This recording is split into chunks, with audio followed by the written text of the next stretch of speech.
Welcome back to Black Monday for ETSU. Randy Sanders, new football coach, has been suspended for allegedly, we are learning, hitting a player in the helmet during Friday's practice.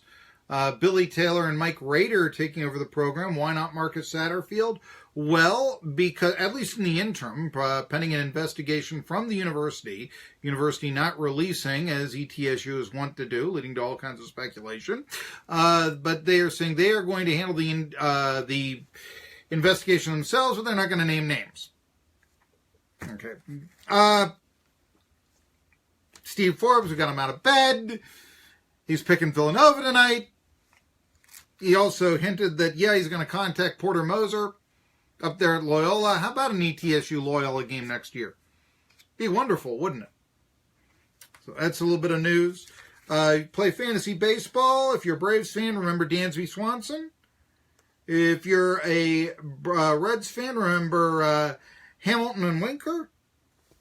And remember Ryan McMahon as a potential waiver pickup as well.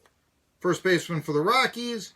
Keenan Middleton, Angels closer, also looks like somebody who you might be able to get off the waiver wire, who could get you a lot of points this season.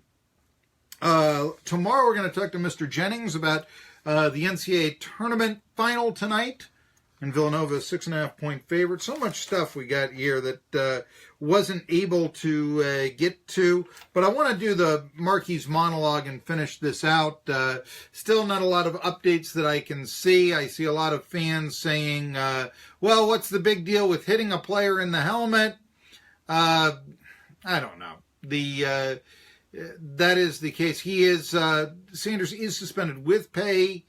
Of course, he still gets a little bit of money from, gets a lot of money, as a matter of fact, from Florida State from his days as the offensive coordinator there. So this is administrative leave. Also, Marcus Satterfield has left to join the Baylor Bears, an off-the-field role to work with his former coach.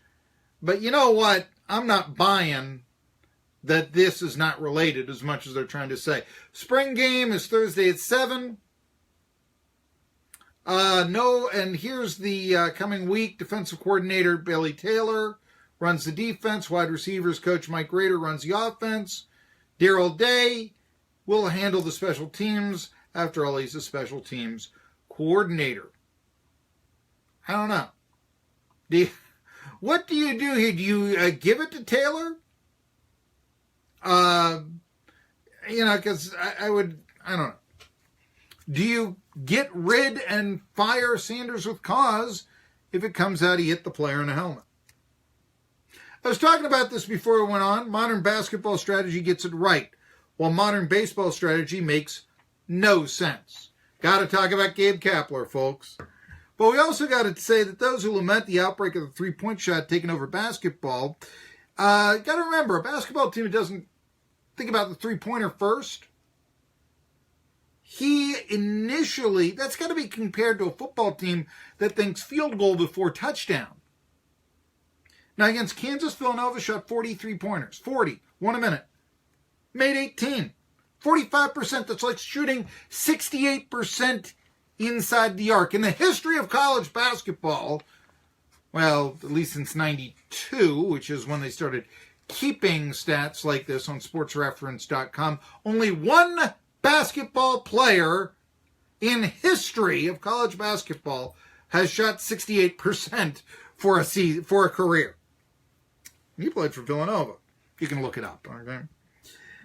So it just makes more natural sense to look for the three first. That's why commentators are saying Steph Curry is more influential to basketball than, say, Wilt Chamberlain or Kareem Abdul-Jabbar. Modern-day baseball strategy, though, seems to be in a race on how fast we can take out the starting pitcher. In case in point was Gabe Kapler on Saturday night, who's totally unprepared for the position he's been put in. On Saturday, Kapler tried to remove his starter, Vince Velasquez, in the third inning. Something of a curious time to do so. Velasquez was getting beat up, having allowed 5 runs in 2 2/3 innings, but he had just retired the previous hitter and should have been out of the inning if not for an error. Furthermore, Velasquez was due up fourth in the next inning, meaning the Phillies, if they put anybody on base at all and stayed out of double play, Kapler could have used a pinch hitter, literally his choice of hitters, to rally the Phils back from their 3-run deficit nearly going. But Freddie Freeman's up, and hey, Skipper's got to put in a lefty there to face the left-handed hitter, right? In a third inning, really? You want to talk about micromanaging. And by the way, he was using a pitcher to come in who had given up a home run to the hitter, Freeman, 2 days before. How does this make any sense? That's not playing the percentages. That's Mr. Burns using Homer Simpson to bat for Darryl Strawberry. There's only one problem with the strategy here. Actually, a multitude of problems touched upon earlier, but here's a biggie. Hobie Milner said lefty pitcher who was brought in wasn't warming up. It was the point where umpire Jerry Lane allowed Milner extra time to warm up. See where the diminishing of the traditional starting pitcher is taking baseball games to the 3-hour and 30-minute mark, boys and girls? And that led to Braves manager Brian Snitker, the competent one, getting kicked out of the game for arguing with Lane about having more concern for Milner's well-being than Milner's own manager was. Now, I'm a bit concerned where that's going to go, because now will umpires in the future demand a runner at second, stop at third on a hit because that runner was taken out the previous day with a tender hamstring? I don't know. Regardless, the entire situation is caused by the modern-day baseball strategies plaguing the sport since the start of the DH rule and exemplified ever since sports writers proclaimed Tony La Russa a genius. Frankly, the modern-day strategy of baseball is a product of less emphasis on strategy, which is killing the game. Kapler himself had only 1 year of managing in the minors, yes, with a DH, prior to getting the Phillies job, and it was 11 years ago. Kapler got his managerial position by being the director of player development for the LA Dodgers the last 3 seasons. Prior to that, he was a scout. The Phils list 10 coaches to help out Kapler. It's kind of the trend these days. Cubs roster has 11. But it ought to be noted now, bullpen catchers are counted as coaches. They never were before. But between bullpen coach Jim Cott, pitching coach Rick Kranitz, assistant pitching coach Chris Young, why Kranitz needs an assistant is unknown, but the hitting coach also has one, bullpen catcher and receiving coach, whatever that is, Craig Driver, the other bullpen coach Bob Stumpo, and bench coach Rob Thompson, you'd think there'd be someone forward-thinking enough to have the relief pitcher warmed up. Unless, of course, Kapler's move was so nonsensical it caught everyone by surprise, which, of course, it did. Kapler's staff is entirely new, and many are in their first year as a major league coach. Driver, for instance, was Yale's catcher's coach last year. But that's the modern-day trend. Never mind Dusty Wathan, John's son, managed 10 years in the Philadelphia system with 5 playoff appearances, 3 Manager of the Year awards, and the Red and Fightin' Phils record for most victories as a manager. Now, he's only worthy of being a third base coach. Who calls the shots was the director of player personnel, which means if you play Stratomatic, you probably have more sense of baseball strategy than the current manager of the Philadelphia Phillies. Also in the major leagues this young season, yesterday Pirates manager Clint Hurdle, who is as close to an old school skipper as you're going to get, took out Trevor Williams after 6 innings.